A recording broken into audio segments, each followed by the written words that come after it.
Então, meus queridos, mais importante do que ouvir a palavra de Deus, do que ter uma expectativa acerca de Cristo, é uma mudança de atitude. Mudança essa que Herodes não teve. Então, observe que no texto que nós lemos, ainda em Marcos 6, no verso 16, quando diz: Herodes, porém, ouvindo isto, disse: é João, a quem eu mandei decapitar, que ressuscitou. Então, voltando para Lucas 23, quando Herodes se alegra na oportunidade de ouvir Jesus e de presenciar tais feitos, ele já tinha demonstrado essa alegria em Marcos capítulo 6. Porque enquanto diziam: Elias é profeta, Herodes dizia: é João, a quem eu mandei decapitar, que ressuscitou. Só que Herodes não sabia que esse Jesus, a qual ele estava frente a frente, era aquele que João Batista tinha predito, pronunciado, quando diz: o que vem aí é mais poderoso do que eu, porque eu batizo com água, mas ele batiza com fogo e com o Espírito Santo. Então observe que a postura de Jesus perante Herodes, sabendo Cristo do que Herodes havia feito com João Batista, a quem Jesus tanto amava, a quem Jesus tinha uma grande admiração. Jesus não é vingativo. Jesus não joga na cara de Herodes o que ele fez com João. Jesus só entendeu que Herodes teve oportunidade de se arrepender e que de tudo que Herodes ouviu ao longo da sua vida, das inúmeras ministrações de João Batista, mesmo Herodes tendo se alegrado com as mensagens, mesmo Herodes tendo prazer, mesmo agora Herodes sabendo que Jesus tinha algo diferente e que Jesus operava grandes coisas, ele querendo ouvir acerca de Cristo e presenciar algum milagre, Herodes é frustrado. E aqui eu digo um alerta para nossas vidas.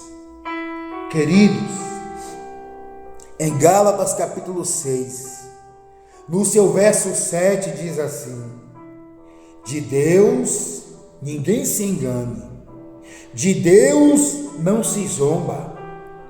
Tudo o que o homem semear, ele vai colher. Deus, ele concede à humanidade o livre-arbítrio. Deus, ele concede. Mas se tem uma coisa que Deus é justo. Por que eu digo um alerta? Porque Herodes teve tempo. Herodes teve tempo de agora, na presença de Jesus, produzir fruto digno de arrependimento. A alegria aqui de Herodes é uma alegria falsa, não é uma alegria verdadeira. E quantos têm se comportado assim?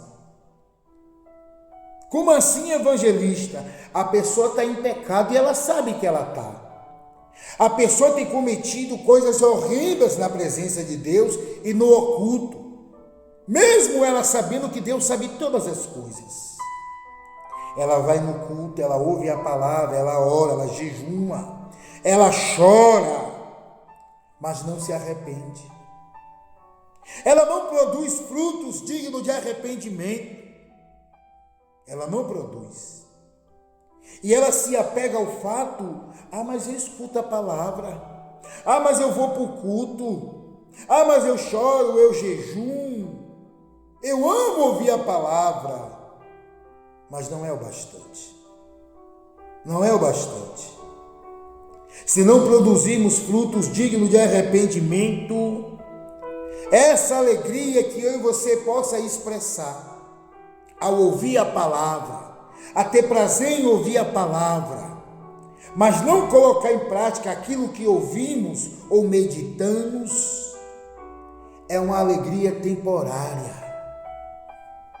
Então observe que após Herodes interrogar Jesus, verso 9 de Lucas 23, e interrogava-o com muitas palavras, mas ele nada lhe respondia. Verso 10, olha a influência. E estavam os principais dos sacerdotes e os escribas, acusando-o com grande veemência.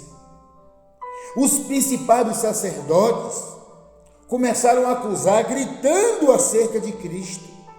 E foi logo após Herodes fazer o interrogatório a Jesus. E Jesus permanecer calado. Aí, no verso 11, olha o que Herodes faz. E Herodes, com os seus soldados, desprezou e, escarnecendo dele, vestiu de uma roupa resplandecente e tomou e enviou a Pilatos.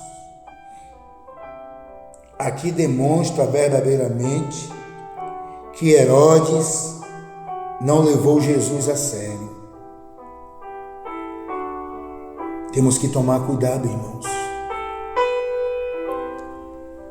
Não se fala muito na volta de Jesus, mas eu quero te dizer, de toda a minha alma, Jesus está voltando.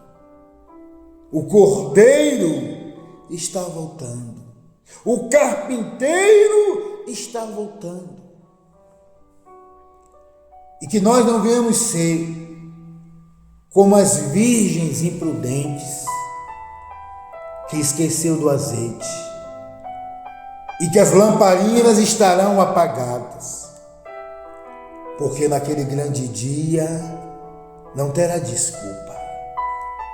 Naquele grande dia, seja aquele que ouve a palavra, seja aquele que prega a palavra, seja aquele de cargos eclesiásticos que se acham superiores aos demais.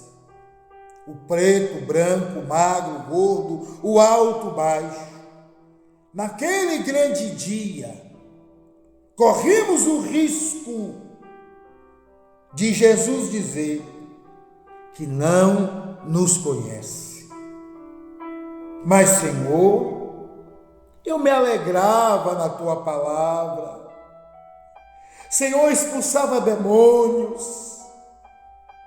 Senhor, prodígios e maravilhas foram feitos. E Jesus dizia: apartai-vos de mim, vós que eu não tenho intimidade. O texto diz: vós que não conheço. Por que intimidade?